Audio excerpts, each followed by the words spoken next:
Afternoon all. Let me first thank LML for putting on these events. Really enjoyed last year and looking forward to the talks and discussion this year.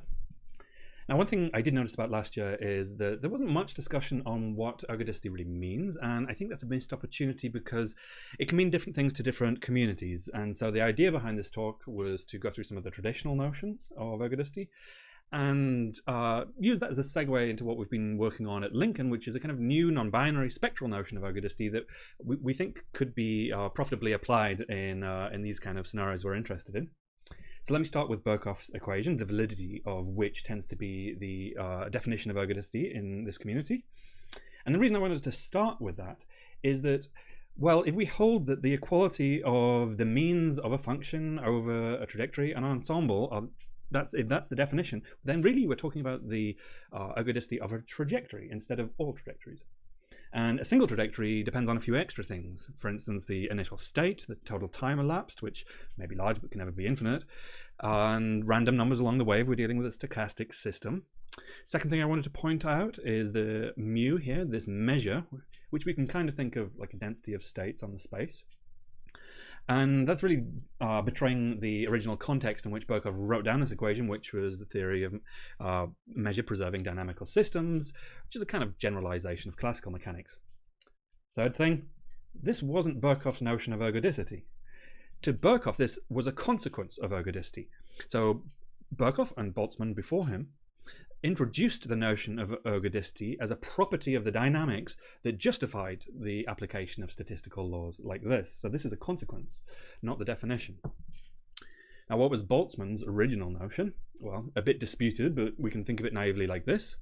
So we have a background state space upon which is defined a function, f. And the notion was, roughly speaking, that a trajectory would eventually pass through every state on the space, sampling them equally, resulting in the equality of ensemble and time averages. A few caveats to this. Well, if we expect energy to be conserved in the classical mechanical system, then we're really talking about a subspace, a constant energy surface, like a submanifold in this space. But we can define ergodicity on that surface. And actually, if you introduced any extra conserved quantities, then you're going to have to define other submanifolds, but we can still define ergodicity on those submanifolds. Now, the traditional problem with this is that there's no kind of mathematically strict way, it appears, for a one-dimensional trajectory to fill an n-dimensional space. And Boltzmann, this appears not to have been a particular problem for, as he had a kind of discrete views of the states. Now, there were many various attempts over the years to kind of correct for this seeming problem. The two main ones are due to Birkhoff and von Neumann, and they were kind of developed in parallel. There's really only a couple of months separating these two theorems, and they have slightly different contexts, but they do a very similar job. And to them, ergodicity is this concept of metric transitivity, and you see here that Birkhoff's second theorem was that metric transitivity implies the equality of average. And I think, as far as I understand, von Neumann then suggested that, well, we should hold metric transitivity as the definition of ergodicity. And that is what it's taken to be in ergodic theory in the mathematical discipline, for instance. So metric transitivity means ergodicity, and equality of averages is the consequence of that. So what is metric transitivity? Well, very roughly speaking, instead of considering trajectories on the background state space, we will consider volumes that follow the trajectories. So co-moving volumes. So this is a sub-volume of this total space, and it may evolve a bit like this. This is actually a classical mechanical system that I'm simulating. Now, one thing, if you are familiar with classical mechanics, we have Liouville's theorem, which says that this volume does not change in size. It doesn't increase or decrease in size. And measure-preserving dynamics is really just a kind of like generalization of that concept.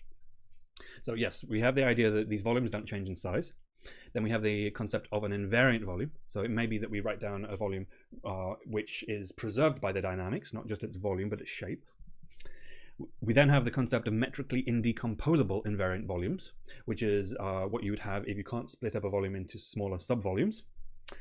And then once we have those concepts, we can get to metric transitivity. So a system is metrically transitive, or that means ergodic to this traditional notion if the only invariant volume is effectively the entire space. So this is the traditional notion of ergodicity that ergodic theory is based upon. And once you have that, then the equality of averages follows. I think a slightly more intuitive equivalent condition is found by considering unions of volumes. So we consider it like this. So we just add up the volumes along the way. And so we can think of metric transitivity as the condition that this white volume, this union of volumes, would eventually fill up the whole space. And so you're really capturing Boltzmann's notion here, rather than by considering individual trajectories filling up the whole space, but volumes filling up the whole space. Now, metric transitivity is rigorously defined. It captures the essence of what Boltzmann meant, at least in my opinion it does. However, in a practical context, it has various issues. So in most cases, it's just impossibly difficult to prove.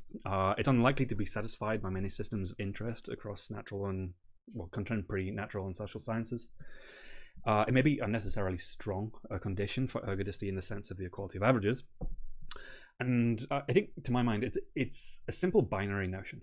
So there's no quantification of the degree of non-ergodicity and no quantification of how common we may expect a violation of the equality of averages. So we've been working on a way to get around some of those issues. And so I want to note that in a practical, experimental, or numerical circumstance, any assessment of the agreement of the two averages will involve collecting a set of function values over a trajectory and over an ensemble, and then comparing the averages, right? However, a trajectory that is ergodic in the sense of Boltzmann won't just experience a function average that's the same. The two underlying distributions will be the same. So using exactly the same set of data, instead of comparing the averages of the data, we can get closer to Boltzmann's original notion by comparing the two distributions directly. Now, there are traditional ways of comparing distributions, statistical tests of whether two distributions are different from each other. One is the Kolmogorov-Smirnov test, based on the Kolmogorov-Smirnov distance, which is the maximum distance between the two cumulative distributions. And that can be used as a statistical test to tell whether two distributions are drawn from the same underlying, sorry, two sets of data are drawn from the same underlying distribution. So such a test was used by my collaborator Fabian in this paper here to prove non-ergodicity for a particular system. But we're trying to go beyond that by considering the chaos distance itself as a kind of non-binary notion of ergodicity. So the chaos distance will come out to be close to 0 if the two distributions are quite similar to each other, and it'll come out to be close to 1 if the two distributions are different. So on a scale of 0 to 1, we may range from highly ergodic behavior to highly non-ergodic behavior, giving us this kind of non-binary notion.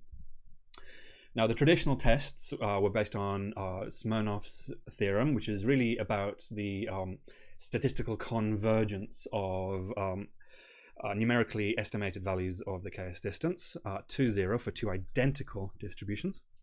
Now, we've been able to extend some of the mathematics behind that to the case where the systems, the two distributions may not be identical. And that actually helps us to quantify a notion of spectral resolution, which I hope to make a bit clearer in a few slides' time. But yes, it's really telling us how accurate a numerically calculated estimate of the true chaos distance is to the true chaos distance. Now, we have the concept of an ergodicity spectrum. Now, as I was saying before, if we're comparing the equality of averages, or in this case two distributions, we're really talking about the ergodicity of a single trajectory. And we may take an ensemble of trajectories that differ in various different ways, importantly the initial state. Now, if we consider an ensemble of those trajectories, then we can collect them together, make a histogram, and we end up with something that may look a bit like this. So this would be a histogram of many different chaos distances calculated from an ensemble of trajectories. Now, why is this useful? Well, say we had a scenario like this, and we'd be able to tell that the majority of trajectories are kind of close to ergodic. The distributions are quite similar. But there may be a not insignificant minority of trajectories that display highly non-ergodic behavior. And so there's a kind of analogy between risk and harm here. So the risk being corresponding to the likelihood of non-ergodicity, and the harm being the degree of non-ergodicity, which we think could be quite useful in some of these economic scenarios. So we're benchmarking this method. Here is, well, it's actually a model, a lattice glass model, but and it's called the Cobb-Anderson model. But we can think of it crudely with the following analogy. So say we had a ballroom filled with conference participants, each eager to network. Each participant is in conversation with the participants immediately adjacent to them. And at each time step, each participant attempts to move around a network. However, if they're speaking to 3 or more people, they get stuck in conversation and can't move. And they're afraid of getting stuck in conversation, so they refuse to move to a square in which they'll be speaking to 3 or more people. And for this, first benchmarking, we've been taking the phase function to be the mean contact number per participant. You can see that there's a kind of non-trivial ergodic transition as you increase the density here. So a lower density is the participants move around freely, but get stuck against each other at higher densities. So this is an iteration of increasing density. And ergodic spectrums, really this are all the same data, just displayed with different bin widths. And at lower densities, we start off with mostly ergodic behavior. And at higher densities, we get this, I think, quite unusual, quite strange and interesting behavior that we can talk about more later. Okay, so main messages. We've developed a new notion of spectral ergodicity that we expect could be insightful to the types of systems studied here. It's currently undergoing benchmarking with 2 papers planned this year, and we're looking for scenarios to apply the methodology to. So if you think you might have some interesting ideas on this, wish to collaborate, then don't hesitate to get in touch. These are our email addresses, and I'll leave it there. Thank you.